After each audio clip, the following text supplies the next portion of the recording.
News mirror देखने वाले सभी बहन भाइयों को मेरा नमस्कार। प्यारे मित्रों, आपकी सेवा में फिर से हाजिर हूं एक नई और दिलचस्प पोस्ट लेकर। दोस्तों, हम लोग जब ताजमहल की सुंदरता की बात करते हैं तो अक्सर शाहजहां की तारीफ करने लगते हैं, लेकिन उन कारीगरों का क्या जो नींव का पत्थर बने और जिन्होंने ताजमहल को ताजमहल बनाया।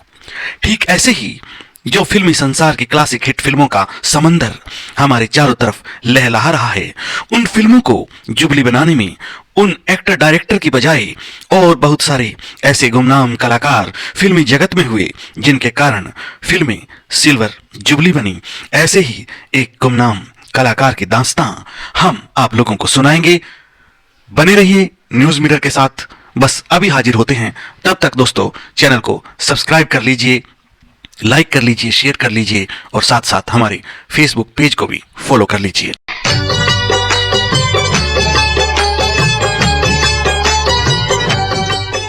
दोस्तों, जिनकी हम बात कर रहे हैं उन महान कलाकार का नाम था दिवाकर करकरे, जो एक महान पोस्टर आर्टिस्ट थे।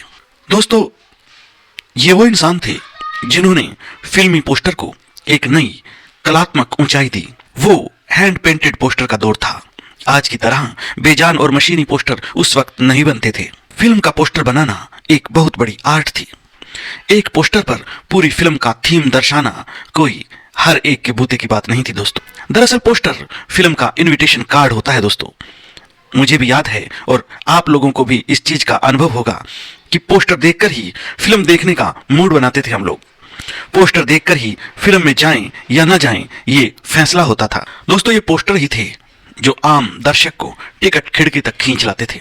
दिवाकर करकरे जी नागपुर से मुंबई आए थे और वहां से आकर उन्होंने जे स्कूल ऑफ आर्ट से फाइन आर्ट की पढ़ाई की। वहां से उन्होंने ग्रेजुएशन किया। दोस्तों, उसके बाद वो एस.एन. पंडित स्टूडियो में एज ए ट्रेनर काम करने लगे। वहां फिल्मों के पोस्टर बनाने का काम होता था। शुरू में तो वो बेसिक स्केच बनाते थे और फिल्मों के नाम आदि लिखा करते थे। वहां रहकर उन्होंने अपनी कला को खूब निखारा और फिर कुछ ही दिनों बाद उन्होंने अपना काम शुरू कर दिया। प्रतिभा के धनी इस कलाकार ने सबसे पहले विमल राय की फिल्म बेनजीर का पोस्टर डिजाइन किया। दोस्तों, यह फिल्म 1964 में बनी थी। उनके बनाए पोस्टर की चारों तरफ प्रशंसा हुई और उन्हें काम मिलने लगा। 1966 में आई वक्त फिल्म से उन्होंने सबका ध्यान अपनी तरफ एक बार फिर से खींचा। बी.आर. चोपड़ा की फिल्म वक्त के पोस्टर में उन्होंने कमाल कर दिखाया था। सभी नायकों के चेहरे समान अनुपात में उन्होंने पोस्टर पर शो किए थे। इस पोस्टर में उन्होंने एक तरह से पूरी फिल्म के थीम को दिखा दिया था। दोस्तों, बाद में उनके बनाए पोस्टरों को बहुत ही ज्यादा प्रसिद्धि मिलने लगी थी। ओवर पेंटिंग टेक्निक का इस्तेमाल करते हुए वे नायकों के चेहरों को जीवंत कर दिया करते थे। कहते हैं कि ऑयल पेंटिंग का यूज करते हुए वे चाकू से नायकों के चेहरे को एक शार्पनेस देते थे। ऐसा लगता था जैसे नायक या नायिका अभी चलकर पोस्टर से बाहर आ जाएंगे। ऐसा जादू था उनके हाथों में। नायकों के किरदार की तीव्रता जो वो दिखाते थे, जो हुनर उनके पास था, वो शायद ही किसी और के पास होगा। उनके बनाए जंजीर, दीवार, शोले, सिलसिला, दाग आदि फिल्मों के पोस्टर यदि आप देखेंगे तो यह बात आपको पता चल जाएगी। दोस्तों, अमिताभ की एंग्री यंग मैन की जो इमेज है उसको गढ़ने में हम कभी सलीम जावेद जी का, कभी प्रकाश मेहरा जी का और कभी अन्य लोगों का नाम लेते हैं, लेकिन अमिताभ की इस इमेज के निर्माण में बहुत बड़ा हाथ दिवाकर जी का भी था। पब्लिक ने फिल्म से पहले पोस्टर ही देखा था और दर्शकों की भीड़ टिकट खिड़की तक आ पहुंची थी। लेकिन इस बात से कितने लोग या मीडिया वाले सहमत होंगे ये मुझे पता नहीं, लेकिन ये भी एक गुमनाम सच्चाई है दोस्तों, जो शायद आपको पता ना हो। दिवाकर करकरे जैसे कलाकार अपनी पूरी आर्ट फिल्म का पोस्टर बनाने में झोंक देते थे और लोग बस दिल थाम कर उनके बनाए पोस्टर देखते ही रह जाते थे। उनकी प्रसिद्धि दोस्तों लगातार बढ़ रही थी। उन दिनों उनकी लोकप्रियता का अंदाजा आप इस बात से लगा सकते हैं कि एक पोस्टर बनाने के लिए वो 30,000 रुपए तक फीस लेते थे। कहा जाता है मनमोहन देसाई जी ने उनको मर्द फिल्म का जो पोस्टर तैयार करने के लिए दिया था, उसके लिए उनको 50,000 रुपए तक फीस दी थी। इसी बात से उनके रुतबे का अंदाजा लगाया जा सकता है। लेकिन परिवर्तन संसार का नियम है दोस्तों।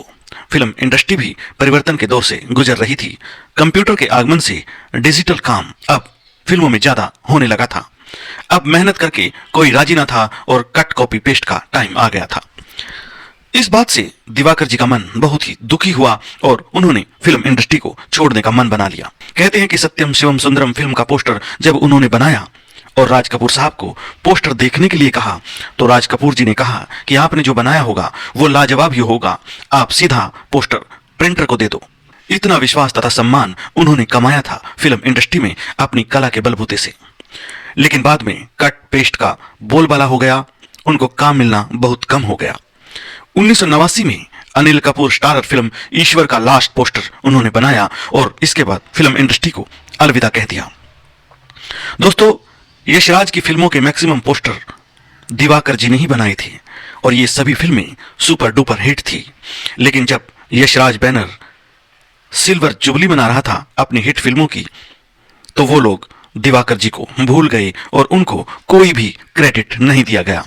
इस बात से दिवाकर जी के मन को बहुत ही गहरी ठेस पहुंची थी। यशराज फिल्मों की सफलता में कहीं ना कहीं इस कलाकार के बनाए कलात्मक पोस्टरों का भी योगदान था, इस बात से इनकार नहीं किया जा सकता। लेकिन फिल्म इंडस्ट्री का यही रवैया रहा है कि हर किसी को भुला देना।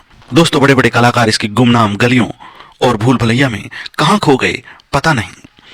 अफसोस की बात है कि फिल्म पत्रिकाओं और मीडिया ने इस कलाकार की प्रतिभा की कभी कदर नहीं की और न ही उनके योगदान को कभी समझा। तो दोस्तों, ऐसे थे महान पोस्टर आर्टिस्ट दिवाकर जी।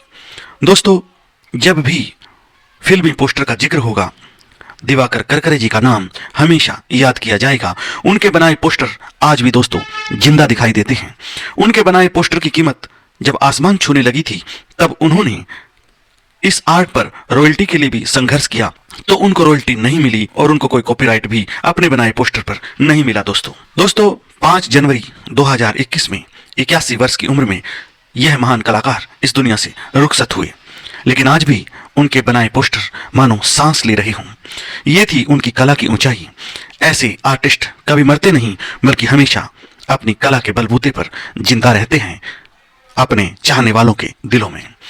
प्यारे मित्रों, तो ऐसे थे महान कलाकार, महान पोस्टर आर्टिस्ट दिवाकर करकरे जी।